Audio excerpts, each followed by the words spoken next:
Firma na. Okay, tawag ako ha. Ilan tayo na?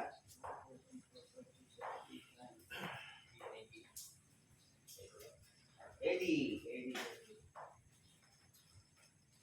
Vicky. Okay na. Linju, Bader. Richard. Nat. Joel. Arnolin. Arnel.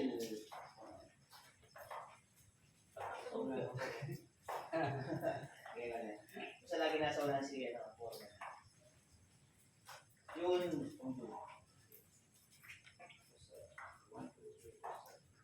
Nine.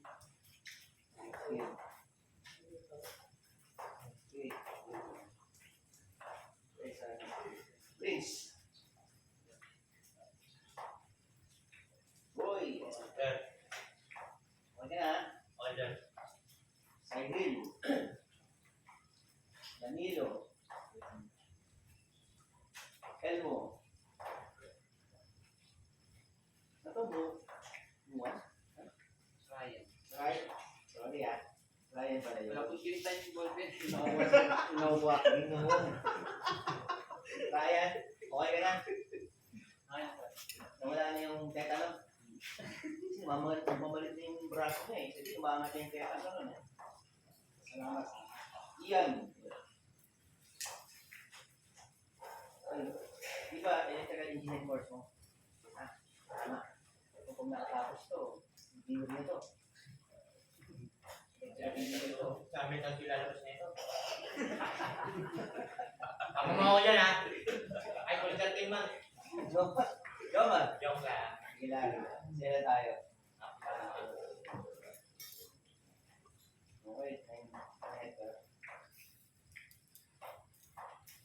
Okay, tayo. Ang power, eating, daily activity report. Yan gagawin natin ngayon. Weather, cloudy, rainy. Cloudy and rainy. Tapos ng para 18. 18 direct. 1 direct. Indirect. Ako yung indirect. Kayo yung nasa ground. Ang tawag. Issues and concern. Yan. So, make it short na lang. Mga 15 minutes maximum. No? 8:30 tapos tayo. Ayun. Sino ko yung natawag niya?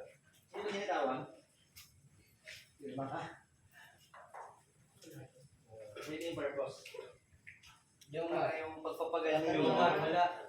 Ha? Meron po yun. Siya lang na. Arnel G, Ian. Nalakawan ka lang. Okay. Nabrima naman lahat. So far. Yun na naman. Sige natin ang halaga yung... Wala na kalimot, wala nang absent. Walang Aboy, absent. Walang. Kasi, once masend ko to sa GC, Wala pa ata eh. ito na yun. Kung hindi ka nakapirma dito, absent ka. Sayang naman katrabaho ko pala dito. So ito yung una ko, i-firma nyo. Mahalaga talaga to. Para yung pagpapagod natin. Pero kayo tatay is, kiyawan tayo. Okay, bago lahat, unahin natin pangalan. So, Ito na ako yung habol. ay, good. Si brother, pangalan pa lang. Namin, salamat ka. Ang pangalan mo, kasama mo pangalan mo. Sinalog mo, sa mo pa, para lang sa lahat. Hindi po kami sa kanin, araw-araw. Tawarin po kami sa aming mga kasalanan.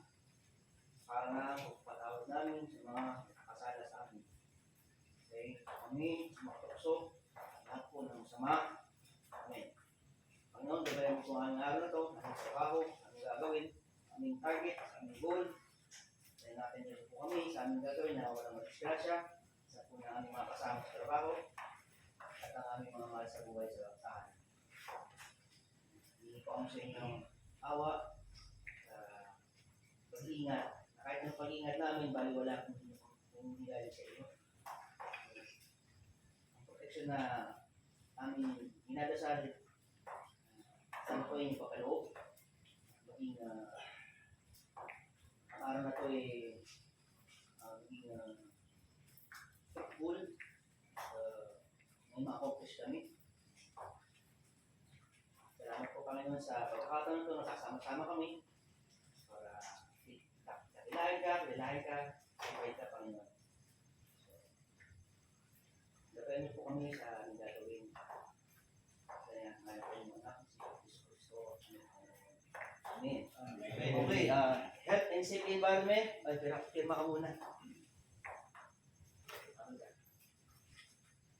Number 1, kamusta ang kalusugan? Ngayon ba may lagnat? So, pag-usapang paano tayo pang safety muna, no? Safety occupational. Mga seniors natin, hindi naman high blood, okay lang. Kasi kung ano, para hindi natin pipitin magtrabaho kung medyo mas kapakalan. Kaya parang kaso, wala naman. Na-cover na. Na? Ito, okay na. So, yun. Over ka na lang, no? Hindi ang over, no? So yun, ganun ang importante na check natin yung mga kasama natin bago tayo magtrabaho. Kung capable ba o may problema ba? Mukhang brother, nahiya magsabi na last week pa pala ito na tetano, na pako. So, binibigyan natin ng halaga yung bawat isa. Sa toolbox na to, dito tayo may pagkakataon na magsabi kung ano yung mga problema, mga kailangan natin gawin, ay mga tao na kailangan bibigyan ng mga may sakit lunas. So, number 1 yung health nyo. Number 2, yung safety natin sa trabaho, ligtas, wala napapako, walang puputol ng daliri, walang iiwasan natin. At worst case scenario, walang casualty, walang mamamatay. Okay?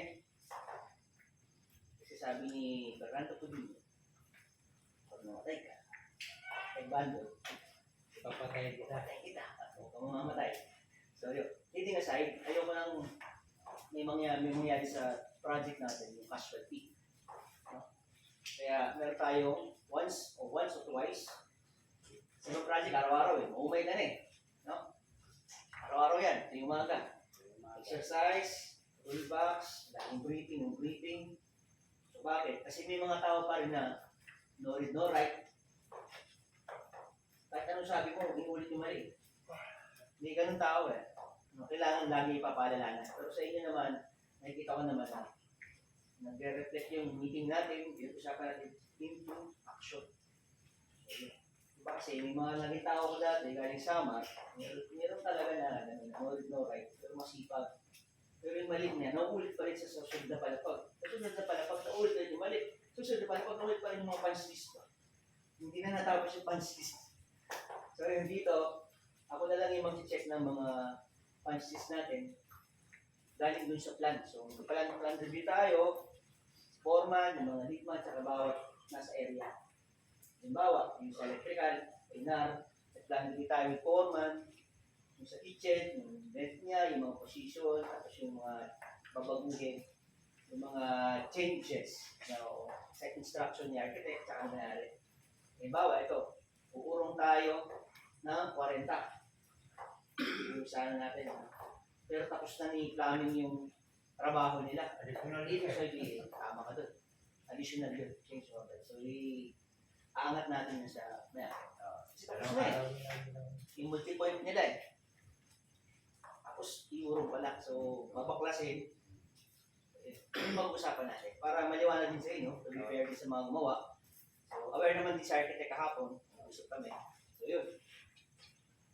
Yung environment natin, maulan. So, iwas kung pakulan kayo, sagarin nyo na.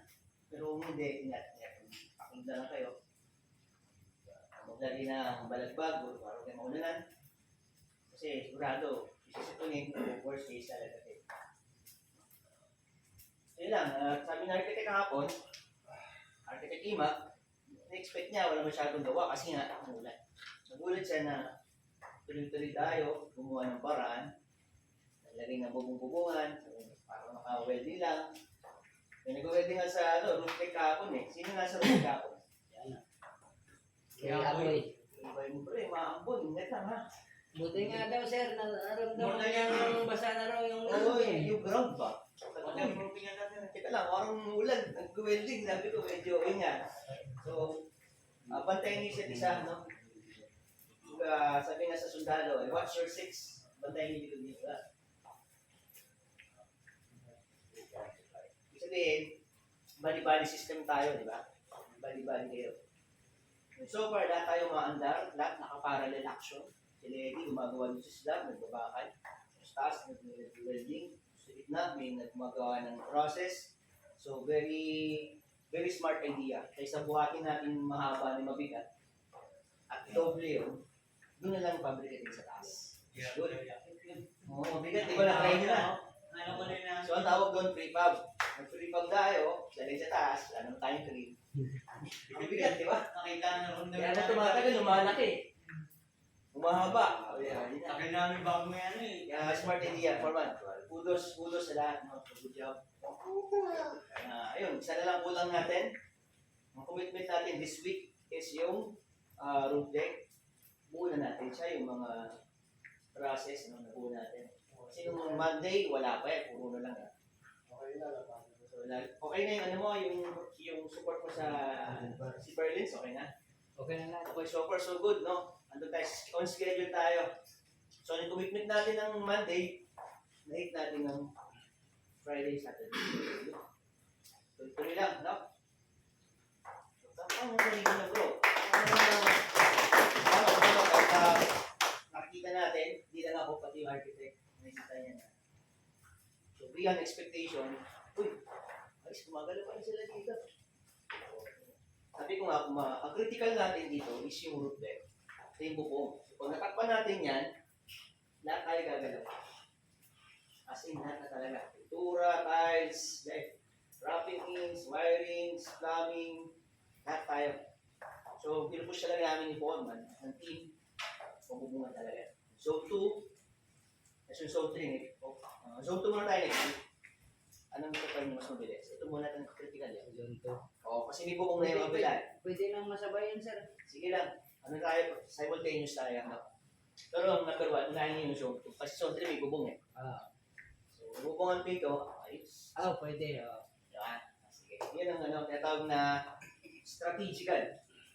Usap tayo, may idea ka, may idea si Ron, may idea si Tatay, si Eddie, galing ng Ron, Foreman natin. Yung mga ideas natin, pag pinagsama-sama natin, makakagawa tayo ng isang concept. No? Tawag dito, constructive. Constructive ideas. So yun ang purpose ng toolbox na to, yun nga. Move na tayo sa, nasa operation na tayo eh. Tuloy natin mga ginagawa natin. And then, mamaya, pagdating ni ma'am or ng owner, instruct tayo sa kanya, advice natin, bago tayo magpapag. Then, supported by the pictures na evidence na gawa na, bago natin bilba ulit.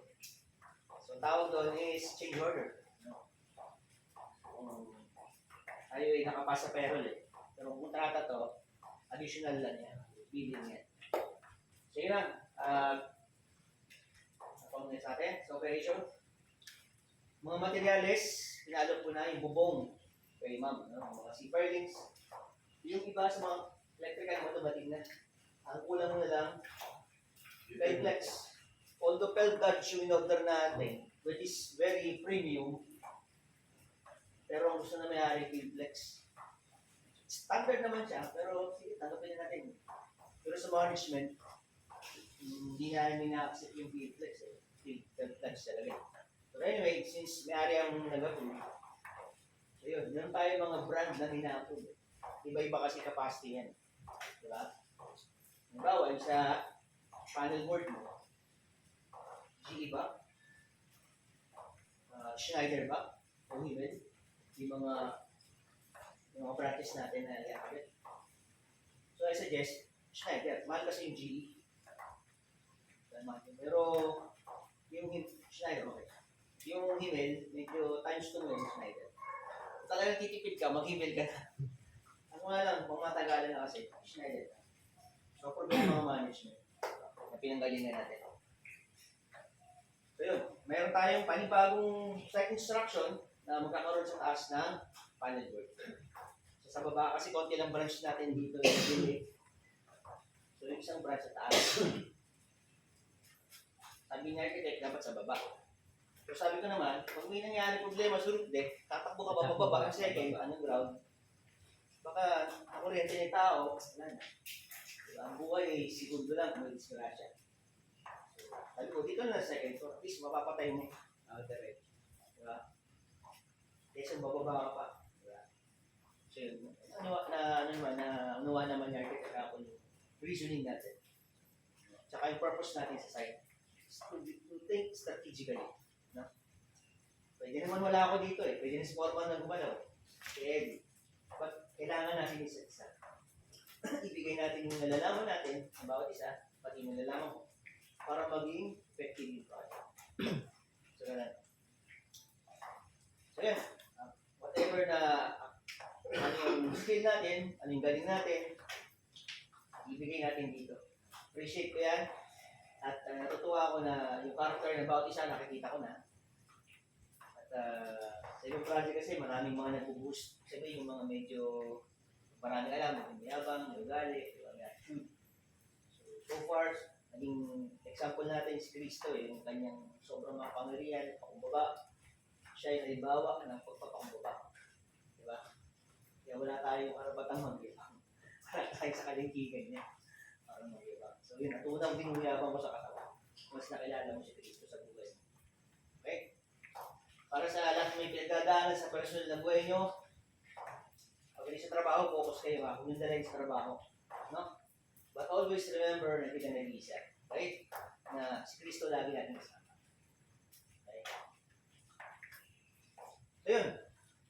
Next, ang ating pang-apat, yung housekeeping. Sabi ni architect, kapon malinis na yung site. So, it's good. It's good kasi nakita niya na issue na naman. Effective yung ating toolbox. Talagang susunod. So ituloy natin ha, keep the working place, working area, malinis. Pang-lima, yung issues and concern regarding sa mga firma nyo. So lahat bago i-submit, noted and corrected ko kung naka-informan na lahat nakapirma na. Papasa natin ito doon. So mag-audit man, at least tayo, nasa tama lang tayo. Sino mang gumagawa ng padding pero niyan, bahala siya. So tayo, witness yung lahat. No? Na, inisa-isa check, lahat nandito. Walang ghost employee. Right? Walang ghost project. Okay. So doon na tayo sa tama mga sabi. Kasi sabi niya, be righteous. So yun, next nating activity, ang target ng boost natin, Ngayon yan, sir. kaya nga. Hindi naman nababasa, no? Pwede tayo mag-cover, ha? Sige. Pag tulong-tulungan man, i-designate natin yung tao na pwede tumulong na labor. I-divide natin. At ilalagay ko yung kotse. Nakakarang din.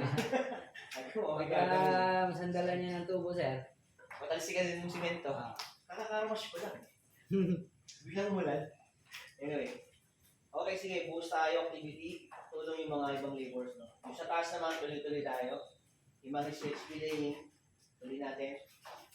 Tuloy na kayo. May cover naman kayo, di ba, sa trusses.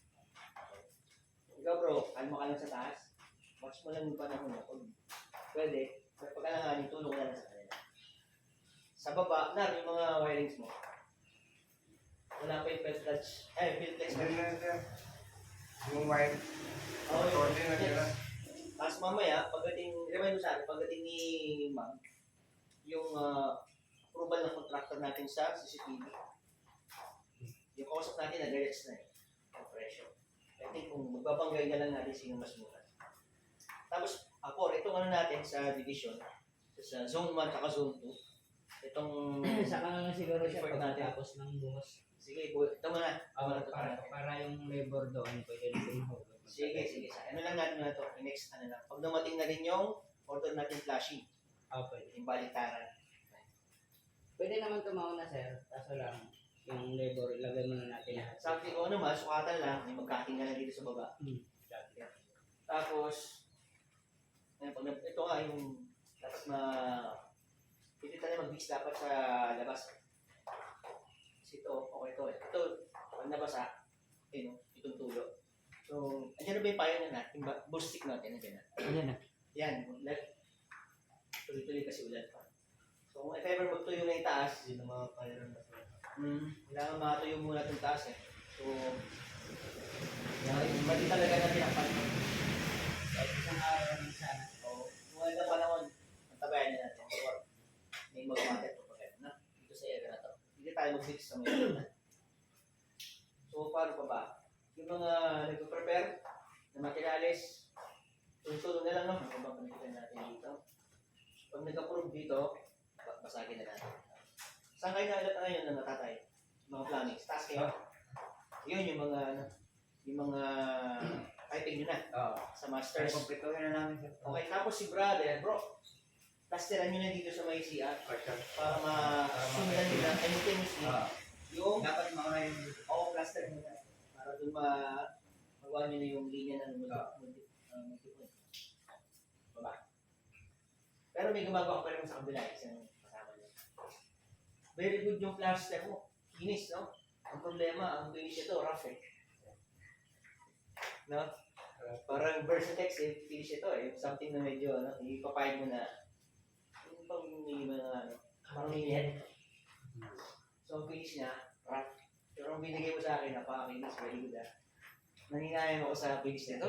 Finishing mo yan. Oo, nanginayang ako. Kasi, prepare na sa pura na eh. Skin coat eh, pintura na eh. Napakaganda ng sa skin coat. Kaso, ang problema, hindi na finish eh. Ang finish, rough. So, anyway, well done. No? Sa ibang activity, ako yan. Kasi yung ibang project, inisipot na, dumi pa ng ng wall eh. Anyway, yung nalala ko na. So may mga concern natin sa mga hide natin, sa foreman, may mga concern. Materials number 1. So procurement ko na kahapon, yung request natin, saka yung request na electrical. Kainin na natin yung approval, saka yung delivery. So far, dumating na rin yung mga waste pipe nyo, saka yung dumating na. Ito orange pipe naman kahit. May mga, RPPR ka pa? Meron pa naman, Sige, yun lang. Check nyo lang kung may mga kulang sabihin lang sa atin, para advance tayo. Ay, next week, may materials. So, yun lang muna. No? Words from the Lord. No? Isang verse lang. Salmo 91. Sabi nga, mga kasama, pag may time kayo, basahin nyo yung Salmo 91. Ano yung pangako ng Panginoon sa atin. Na sinasabi, na kahit saan ka magpunta, kahit anong gawin mo, may magbabantay sa iyo. No? Mawawalan ka ng anxiety. Sabi sa Bible, kahit anong paghirap sa iyong tahanan, susuguhin niya mga angin. Sila susubaybay habang nagtatrabaho kasi. Hindi ko sabi yun. Sabi ng Biblia. Ibig sabihin, nasa Panginoon ka, magkakaroon ka ng insurance na yung pamilya mo ligtas, iingatan tayo. Kahit anong mangyari, at least doon tayo sa taas. No? Amen? Amen. Yan na. Gusto ko na makakatikim din tayo sa tahan ng Panginoon. Hindi lang puro trabaho, pang material, pang mundo. Pang spiritual din. Hopefully, makita rin tayo doon. No? Pero iba na magtutulpak sa atin. Yung hierarchy na. So yun ang mga kasama. No? Magtulmagan tayo, magbantayan tayo sa isa't isa para sa kaligtasan. So, bali-bali system tayo sa trabaho para iwas disgrasya. Okay? Para pag-uwi sa pamilya, kompleto pa rin tayo. Okay? Safety slogan natin lagi, yung kaligtasan. Kasi baliwala ito pag may problema mangyari sa'yo. Ang buhay, hindi na mababali. Ito, pwede ulitin, pwede bakbakin kahit 10 beses. Pero ang buhay mo, ang buhay na bago sa isa lang. Kaya ingatan natin. Kaya mag-ingatan tayo. Okay? At hindi tayo pag-iingat sa pinakamataas. Amen? Amen. Safety slogan, safety first. Safety first! Let's go!